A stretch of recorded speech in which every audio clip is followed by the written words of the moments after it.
Coming up today, as Paris remembers the victims of Friday's terror attacks, police reveal one of the killers is still at large. President Park Geun-hye is in Turkey for the G20 summit. With the Paris attacks overshadowing the event, the leaders focus on terrorism issues at their working dinner. Plus, North Korea declares a no-navigation zone in the East Sea, possibly indicating a missile launch is in the works. Stay tuned for these stories and more.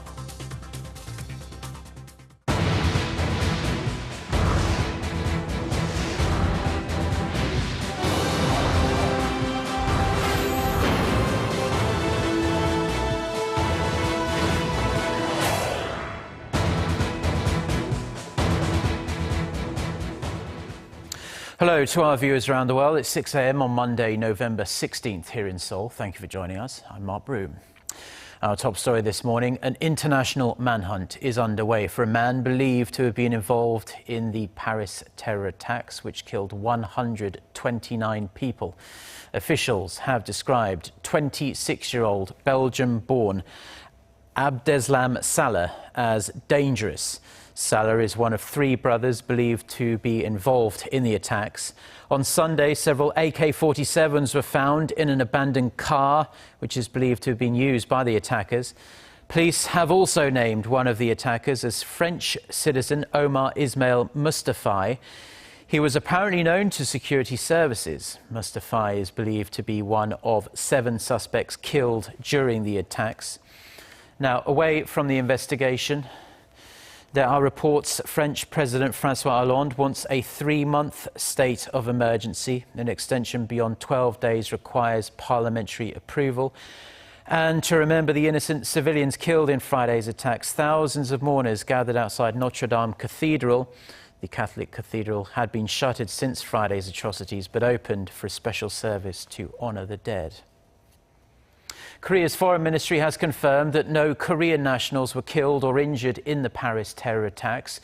The Korean embassy in Paris spent the weekend contacting Korean community groups and travel agencies and checking local hospitals that are known to have taken in attack victims. Around 9,000 ethnic Koreans live in the French capital.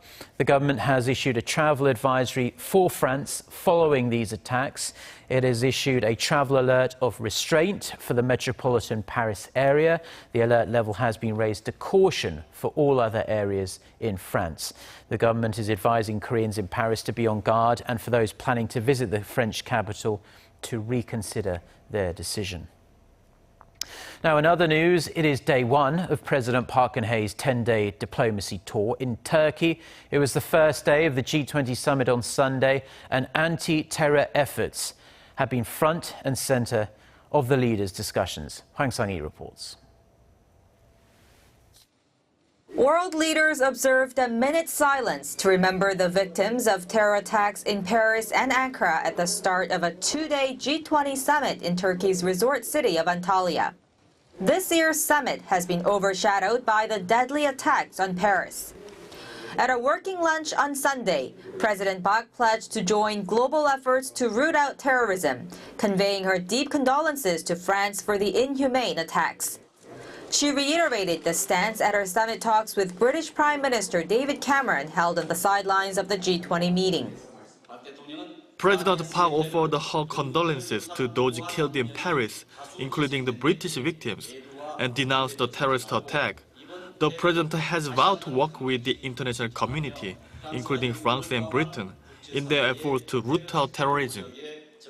At the summit's first session, the leaders discussed ways to secure robust and inclusive growth, focusing on youth employment and investment.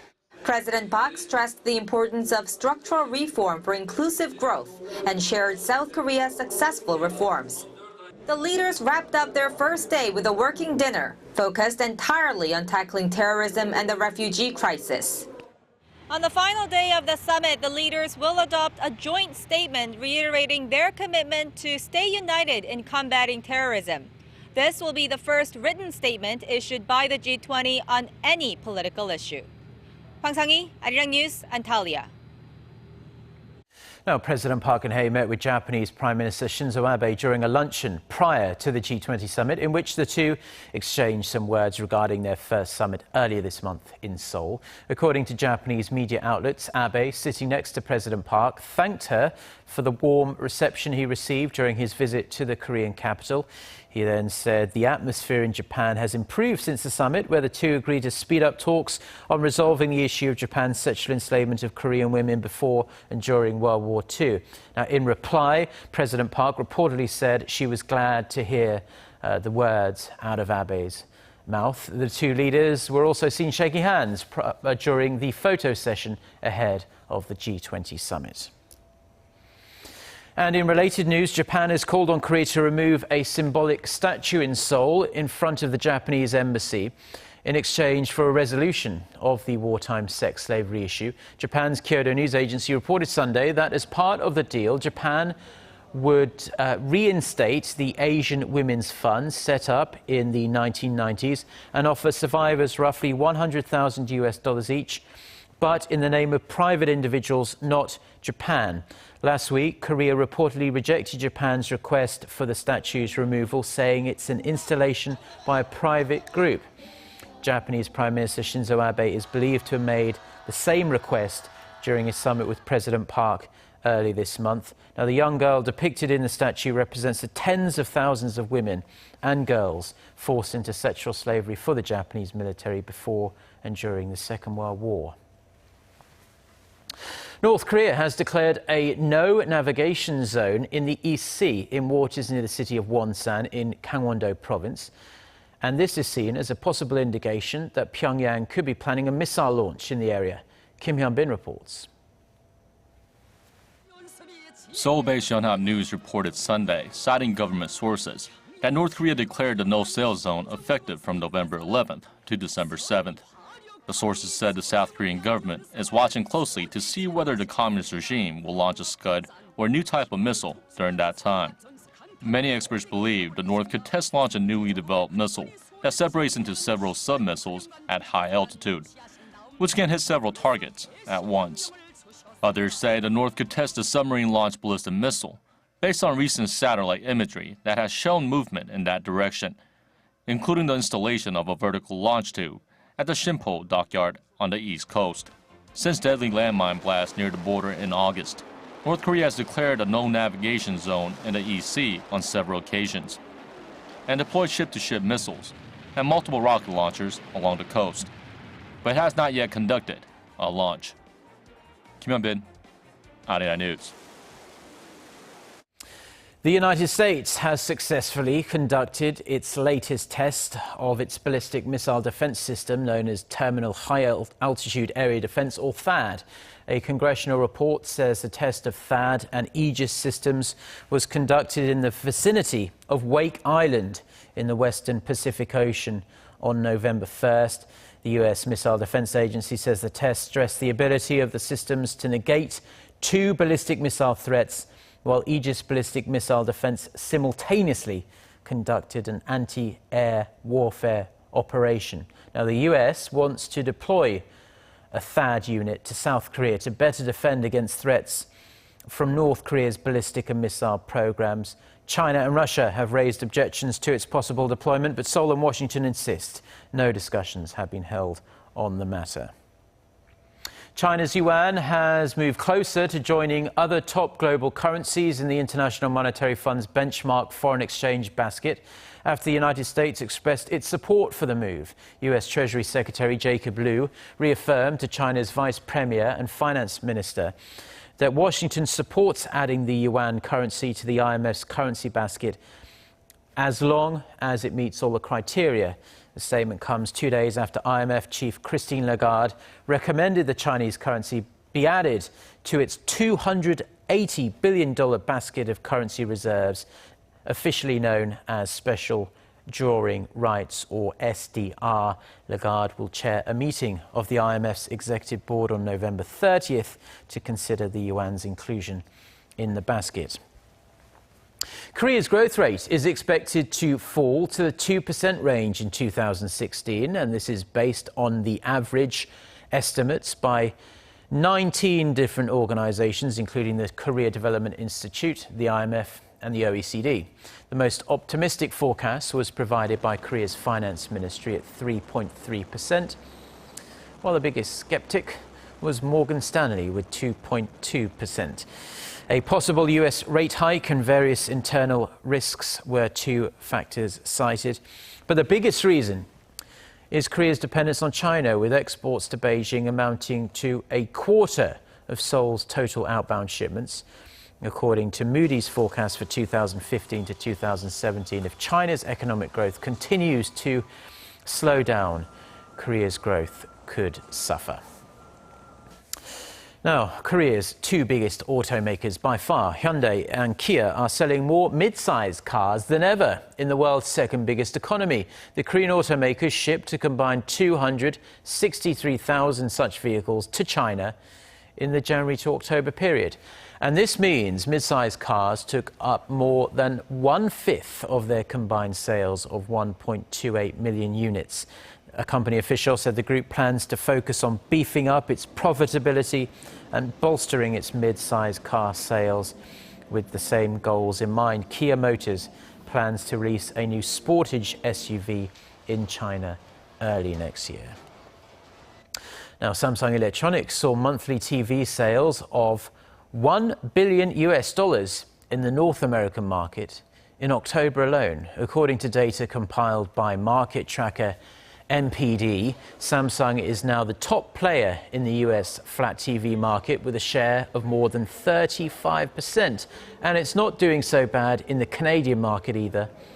In fact, it has over 38% of that market. And in the US Ultra HD TV market, Samsung took more than 52% of the pie in the third quarter and 54.5% in Canada. Korea's top brand is eyeing the year-end shopping season to expand its dominance in the North American market. Now, Korea's Justice Minister says violent protesters who were part of a massive anti-government protest in downtown Seoul on Saturday will receive harsh punishments. Police arrested 51 people who were part of the rally. The demonstrations were held to voice opposition against labour reforms and the government's plan to issue a single state-authored secondary school history textbook.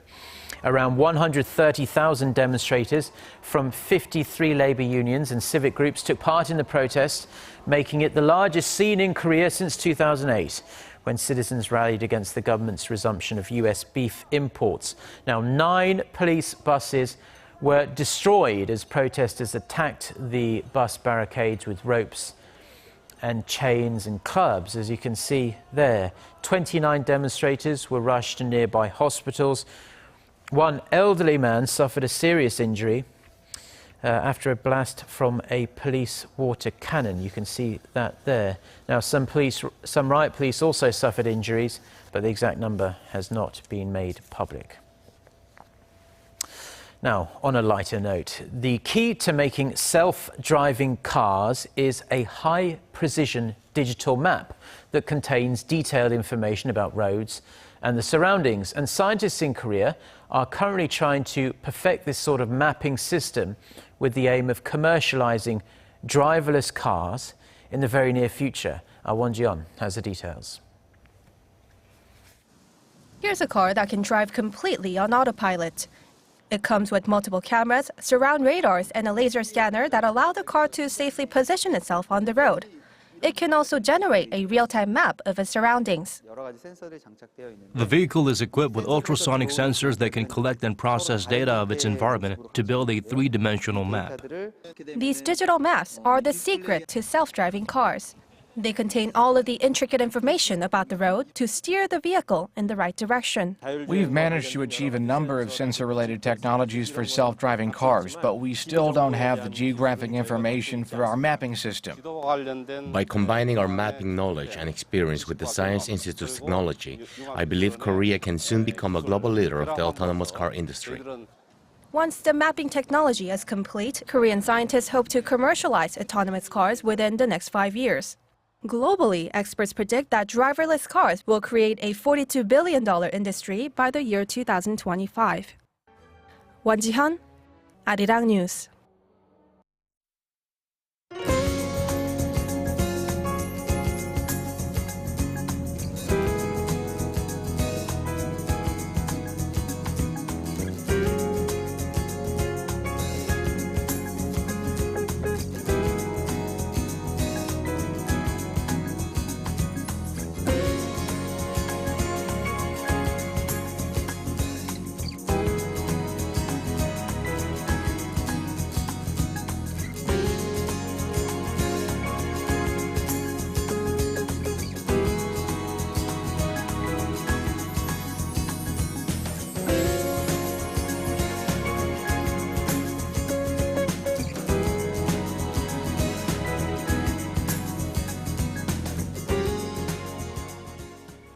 Well, that's all we have for now. Thank you as always for watching. We hope your week gets off to a good start, and we'll be back throughout the day with more newscasts. Goodbye.